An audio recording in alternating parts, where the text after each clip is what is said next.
If you're new today, welcome to Pikes Christian Church. You come at a good time of the year. We've been in the book of Genesis, walking through kind of chunk at a time. We're reading through the book of Genesis, 5 chapters a week, Monday through Friday, and this week we'll be looking at chapters 16 through 20. And if you want to jump in with us, stop out the Welcome Center or Connections counter, you can get a copy of the reading plan to follow on with us. The title of the sermon today is actually stolen from a book. I had a similar title, but when I saw the title of this book, I said, I actually like that title better.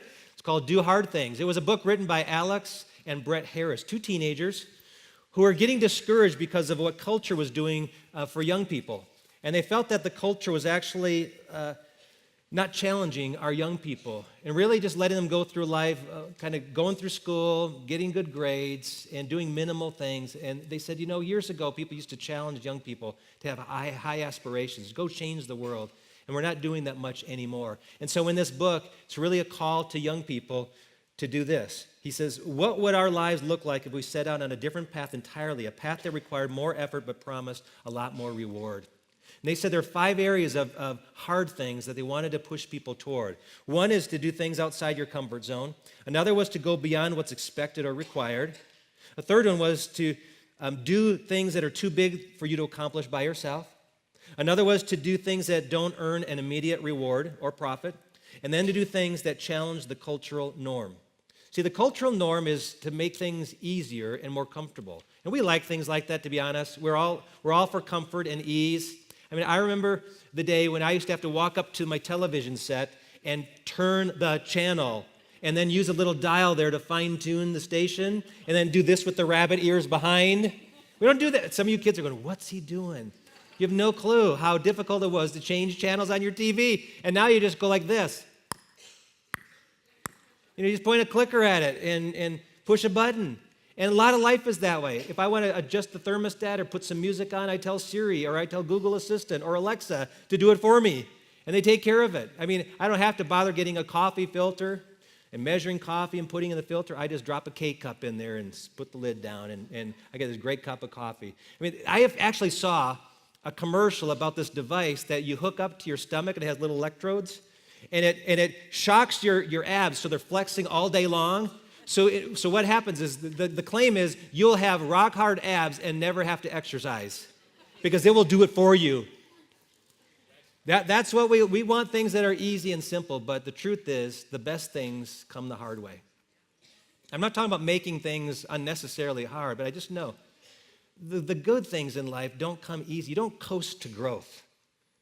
You have to go kind of an upward climb, which means you've got to go uphill and put some effort into it. And you'll fall. There'll be times where you'll stumble. But the goal is not perfection. The goal is direction. The goal is direction. You cannot attain perfection.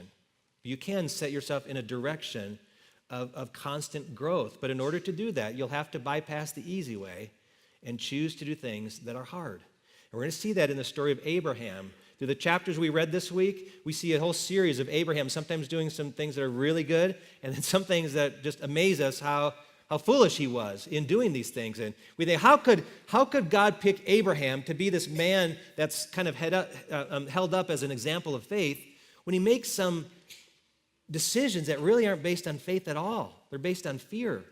And yet Abraham's the one that's called a friend of God. Well, it's kind of the same reason why David, a man who was an adulterer, a murderer, a liar, is called a man after God's own heart. See, it's not about perfection.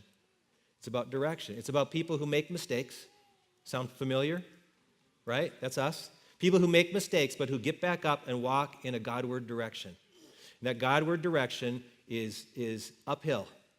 And it's going to require effort. And it requires us to do the hard thing. And so I want you to listen to the story of Abraham, hopefully to be encouraged in your own walk, to recover from the bad steps you've taken when you've taken the easy way, and to commit to doing the hard thing. Because I believe some of you today are in a position where God's called you to make a hard decision, and you've been afraid to do it. And I hope that today would be the day you cross that line.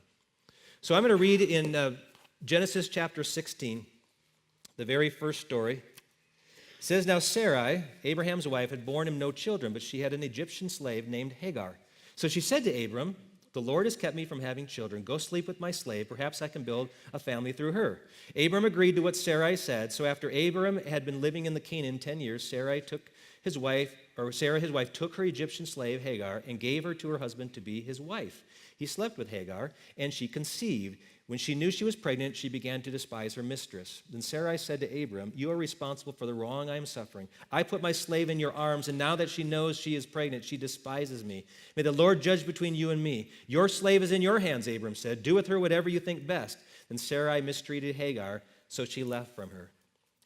I see in this story, it was just jumping out at me that in this, Abram took the easy way, the way of little conflict. He abdicated his role as a leader in his own home. As a man of faith, he abdicated his leadership role. See, last week we learned, once again, that God told Abram that he's going to have a lot of kids. He's going to have children and grandchildren and great-grandchildren and so forth, as numerous as stars in the sky.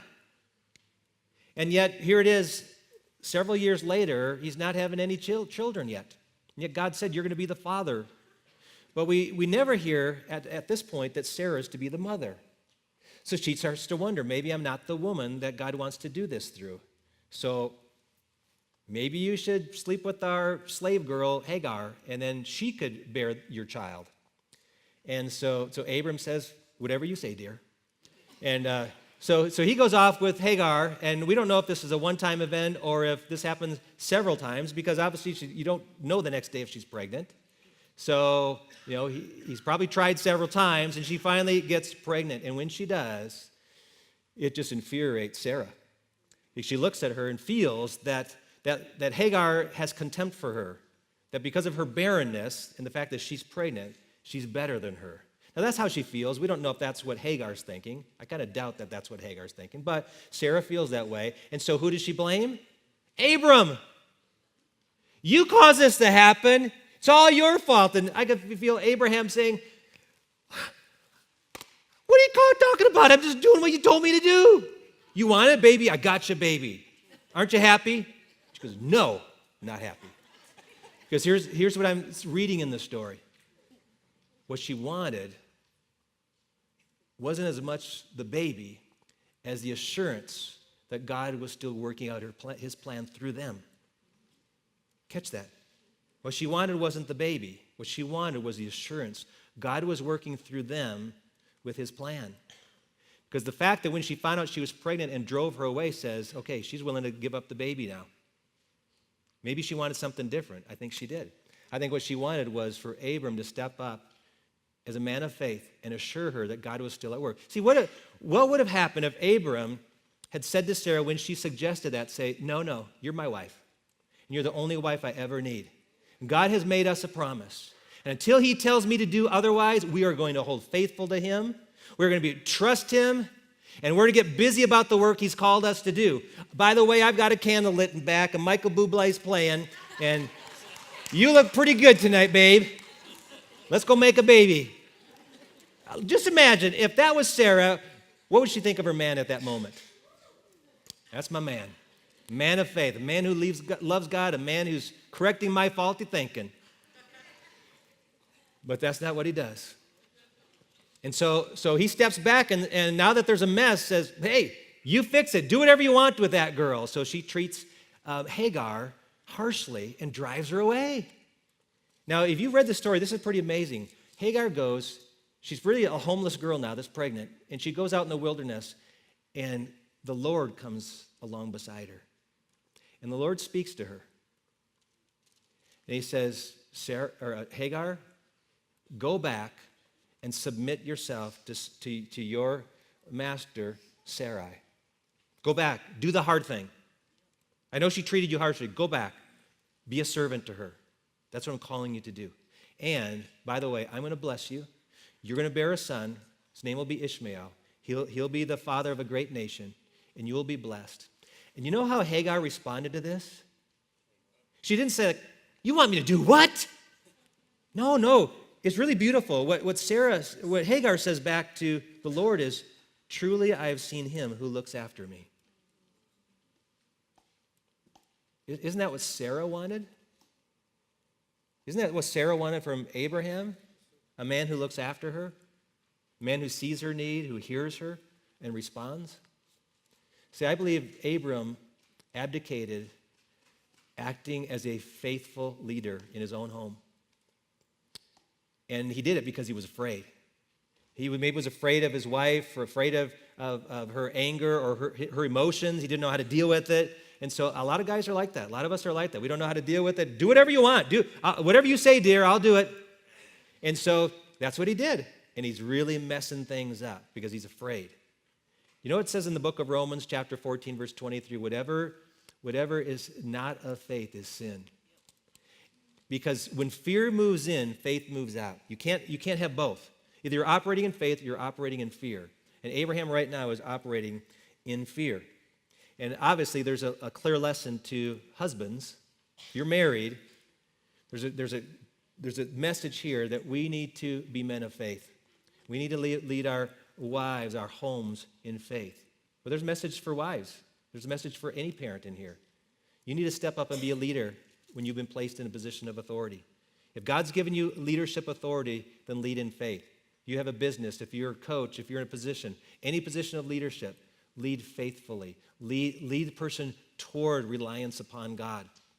Early in our marriage, Julie and I talked quite a bit, but I'd say I pushed hard, and there was full agreement. We did this together, but we made decisions that we're going to go to church as a family every Sunday. We're going to have dinner around a table and pray before we eat. We're going to treat one another with respect. You don't talk to your mother that way. You don't talk to your dad that way. You treat them with respect. We're going to tithe from what God gives us. Those are commitments we made as leaders of the household. And I know sometimes parents will say things like, man, I don't want to force religion down my kids' throats. They may reject God. That's true. I'm not talking about jamming anything down anybody's throat. What I'm saying is there's a time and there's a place and there's a responsibility to be a leader. And to say to your family, I believe this is what God wants us to do. And this is how we show we trust him. This is how we walk with him. That's a good thing to do. Don't ever be ashamed of leading in faith. It's not being a dictator, it's being a leader. So Abram fell there and took the easy route when he should have taken the hard route. We go on in chapter 17. We find out that Abram's now about 99 years of age. God comes and speaks to him. And in the process, here's where we find the names change. He's now called Abraham. Abram means exalted father. Abraham means father of a multitude. And God speaks to him. We see him reminding him of the promise he's made. Every time God comes to Abram at these different stages, he reiterates parts of the promise, and then he kind of expands it a little bit more. So in this one, he not only reminds Abraham that he's going to be a father of a multitude of people, but he also says, I have a marking on you, a sign of the covenant relationship we're going to have with each other. It's this. And God said to Abram, as for you, you must keep my covenant, you and your descendants after you for the generations to come. This is my covenant with you and your descendants after you, the covenant you are to keep. Every male among you shall be circumcised. Now, I'm not going to go into the medical explanation of circumcision because I think all of you know what that is. If not, ask your mom or dad. They can explain it to you. But this was done in other cultures, so it wasn't like unique to the Jewish families. And we're not actually told exactly why God chose us. Honestly, if I was in Abraham's sandals, I would have said, God, that sounds really good. How about I counter that with a couple other options? How about we just shave our heads? That would be the sign that we belong to the covenant. Or how about a tattoo? Tattoo a burning bush or a tree of life. How about that? We just wear a tattoo. That would mark all of us as we belong to God. We're part of the covenant. God says, no, circumcision. And we don't know why. I mean, it's kind of odd when you think about it. Nobody's going to know except your wife. It's like it's a hidden sign. And so here's what I think, and this has been suggested by a lot of commentators, that it was something. See, externally it wasn't something to boast about, but every time you went to make children, it was a visible reminder that God was in this with us. God's in this with us. And so all these children, that's the key part of the covenant, all these multitudes of children that are going to be born are going to be part of this covenant. And so here's what Abraham does. This is one of those times where, man, he gets it right. In verse 23, on that very day, Abraham took his son Ishmael and all those born in his household or bought with his money every male in his household and circumcised them as God told him. I mean, we took our son when he was just a few days old. Honestly, Julie asked me if I wanted to go to the pediatrician with her. I said, no, you just go by yourself. I don't want to see that. I don't want to experience that. It's just painful to think about. I can imagine a 99-year-old man having to deal with this. And yet, immediately, that very day, he says yes to God. You know the absolute best time to obey God is? Right now. He didn't wait till another day. He didn't say, let me research this a little bit. Let me talk it over with the people. He just said, no, God said it. Let's get on with it. And he does it. Such a man of faith to be obedient like that. This is one of those moments where Abraham really gets it right. He's doing the God thing. You know, God has an assignment for each of us, and it's hard sometimes to fulfill your assignment for the Lord. I don't know what your assignment is. It might be starting a new ministry. It might be serving somewhere. It might be giving something. It might be sharing your faith with someone. It's an assignment that's going to require courage. It's going to be hard. It might cost you physically. Circumcision was a physical cost. It might cost you emotionally. Sometimes certain ministry things they just wear you out mentally, emotionally. It may cost you financially. Do you know what concerns me the most about our trip to Myanmar? It's the travel. I don't sleep well on planes. It's going to take about 40 hours to go from Denver to get to the city where we're going to. And we're going to be in airplanes and airports, and we're going to be spending a night in Bangkok at an airport, and it's just a long time before we actually get to the city where we'll be. And I'm just hoping that we get a lot of cat naps along the way, or power snoozes to replenish us so when we get there, we'll be energized to go. But I'm also excited to see God stretch us beyond our normal capacities. You know, teaching several times a day and be energized to do it again the next day, and the next day, and the next day. To stay up late at night talking with pastors and praying with them, and just to have the stamina to do that. I'm looking forward to getting beyond what's comfortable. So when you want to fulfill your assignment for the Lord, God's probably not going to ask you to do something really easy. If it's hard, it's probably from the Lord. And he knows it's going to cause you to grow. He knows it's going to stretch your capacity. He knows it's going to cause you to rely on him even more. When you do that, though, you experience peace. You experience peace. There's a peace in being faithful to the Lord. By the way, I don't know if they put up on the screen, I forgot to mention with the first part that when you abdicate leadership, it leads to hurt. So if you missed that blank, put that in there, because Sarah and Hagar both were hurt from his lack of leadership. But here, there's a peace he experiences when he fulfills his assignment with the Lord. We go into the next chapter in 18, and here's another thing that he does right, and we'll see it in this story. The Lord appeared to Abram near the great trees of Mamre while he was sitting at the entrance to his tent in the heat of the day. Abraham looked up and saw 3 men standing nearby. When he saw them, he hurried from the entrance of his tent to meet them and bowed low to the ground. He said, "If I found favor in your eyes, my Lord, do not pass your servant by. Let a little water be brought, and then you may wash your feet and rest under this tree. Let me get you something to eat so you can be refreshed and then go on your way, now that you have come to your servant." "Very well," they answered. "Do as you say." So Abraham hurried into the tent to Sarah. "Quick," he said, "get 3 seahs of flour and knead it and bake some bread." And then he ran to the herd and selected a choice, tender calf and gave it to a servant who hurried to prepare it. Then he brought some curds and milk and the calf that had been prepared and set these before them. And while they ate, he stood near them under a tree. I think what Abraham does here is really incredible, because he serves his guests. Now, these aren't guests at first. They're actually intruders. They're strangers. But they become guests. They become welcome. That's what happens when a stranger gets welcomed in your home. Now they become your guests. And he takes the posture of a servant. Now, this is a 99-year-old man. It's not some young buck. It's a guy who's probably tired. It's the middle of the day. It's the heat of the day. It's siesta time to rest. And he's probably at the door of the tent because there's a little bit of, he not only has shade, but there's a little bit of breeze by the door. And then he looks and he sees these 3 guys coming directly toward him. You know, there are days, I'll just confess, there are days when maybe my day off, and maybe a day I'm watching a basketball game on TV or a football game, and there's a ring at the doorbell, and I go, "Oh, great." You know, it may be the Jehovah's Witnesses, it may be, somebody trying to sell something. I don't know, but, my first response is that, "Hey, someone to serve." But that's what Abraham does. He sees them coming, and this 99-year-old man becomes like a puppy who's ready to sniff new tennis shoes. I mean, he goes, oh, there's company coming. And he bows before them, and he gets them some water, and he says, hold on, we're going to get you something to eat. He runs back to the kitchen and says, Sarah, need some flour, make some cakes. We got company. Who's the company? I don't know, but they're hungry.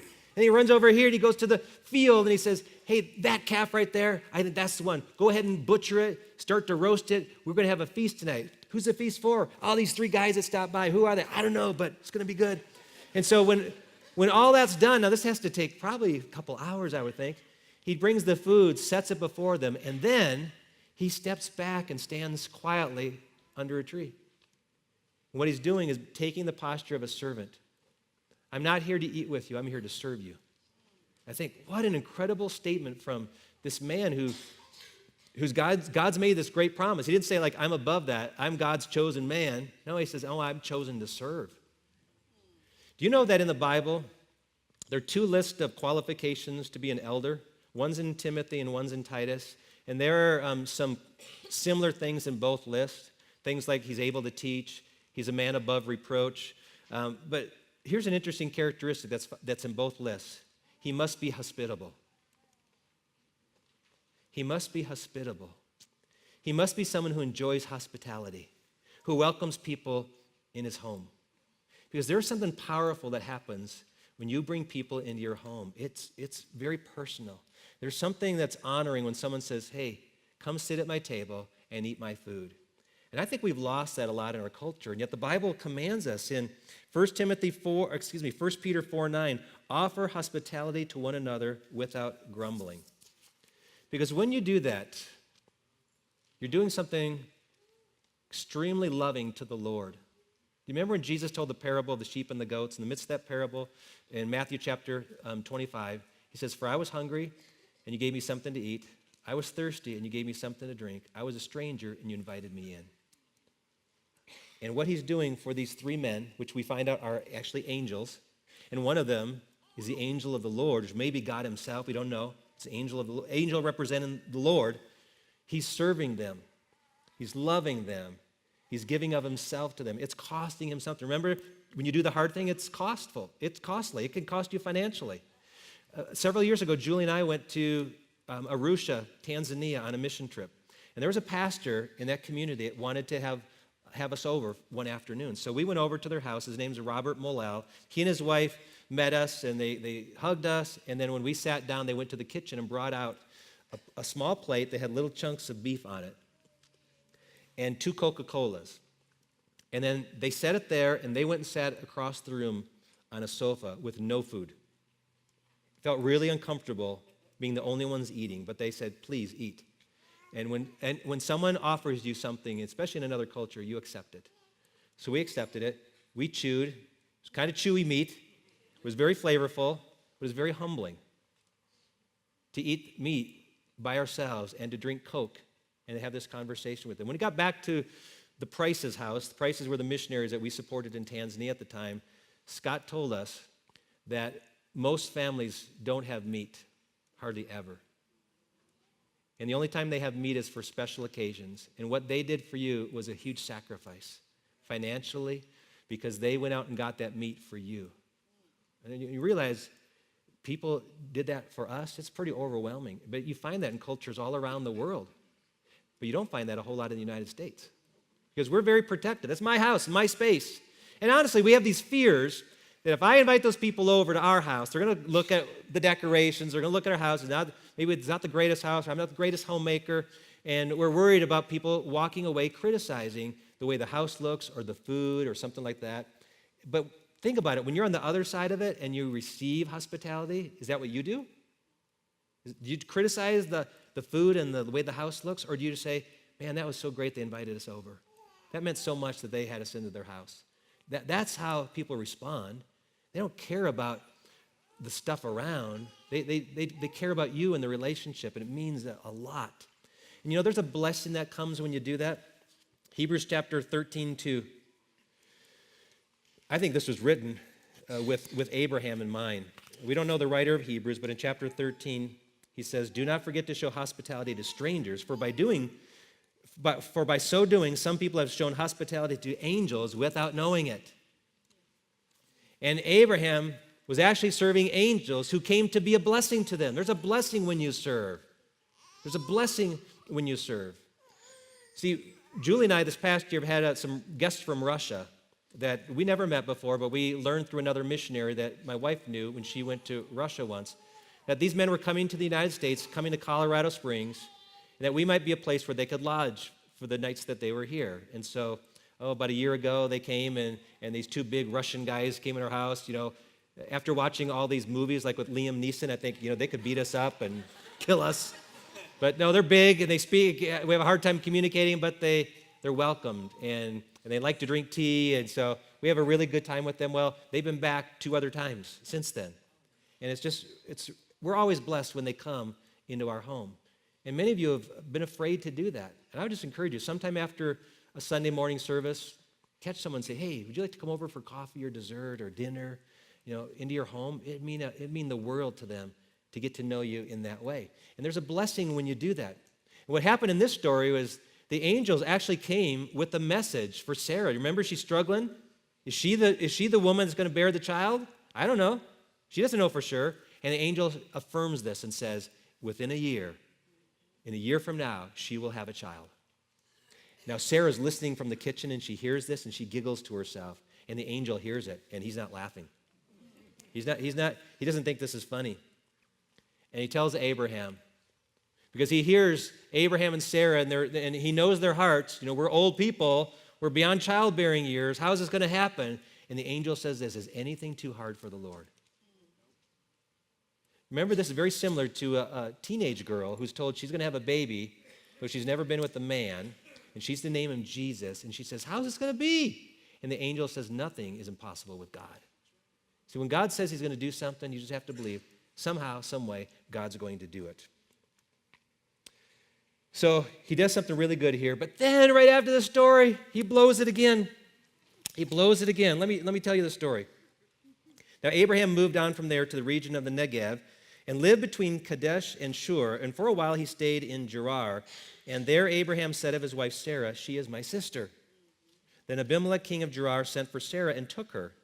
But God came to Abimelech in a dream one night and said to him, you are as good as dead because of the woman you've taken. She is a married woman. The easy way we see Abraham taken is compromising his character. And what's so amazing is he did this before.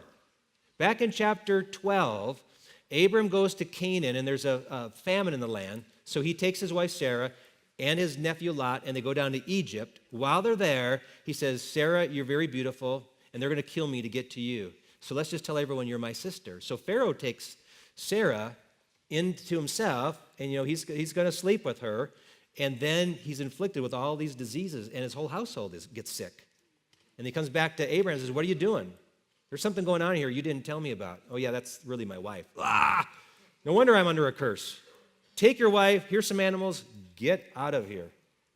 So here he does it again. Why? Again, because he's afraid. He's afraid of what might happen. See, what would have happened had he said to his wife, honey, remember last time when we came to a foreign place and what we did? Let's not do that this time. You are my wife. And if God's able to do hard things, if God's able to do the impossible, surely he's able to spare us from anything that might happen that would separate us.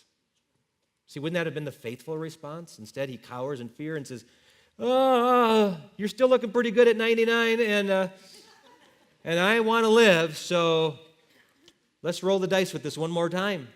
And it's Abimelech who has this vision from the Lord, and God says, you touch that woman, you're dead.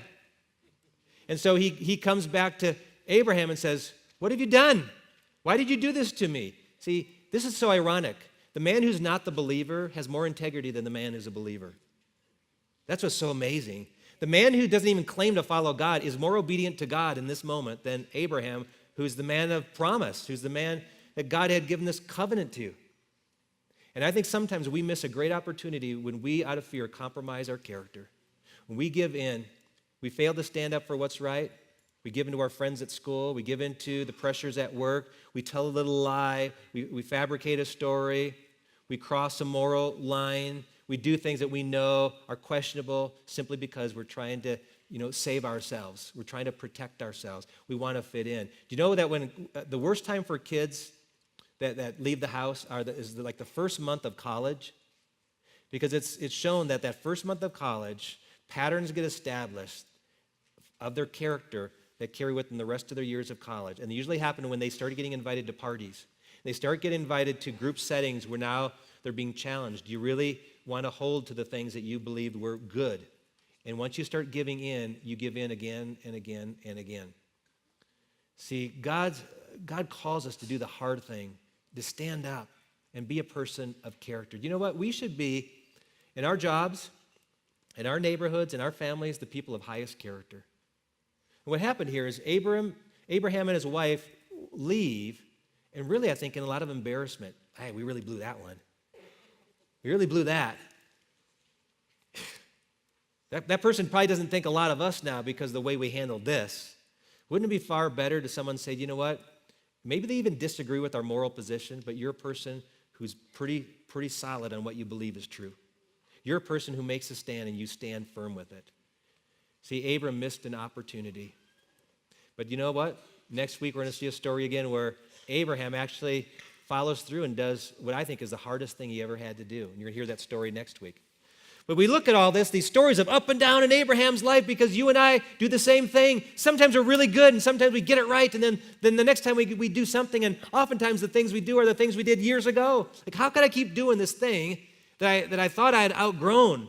Why do I keep falling back into this behavior? And the reason you do is because you're sinful. And sin is a struggle, and sin is a battle, and unless you choose to do the hard thing continually, you'll do the easy thing. And the easy thing is to slide into sin.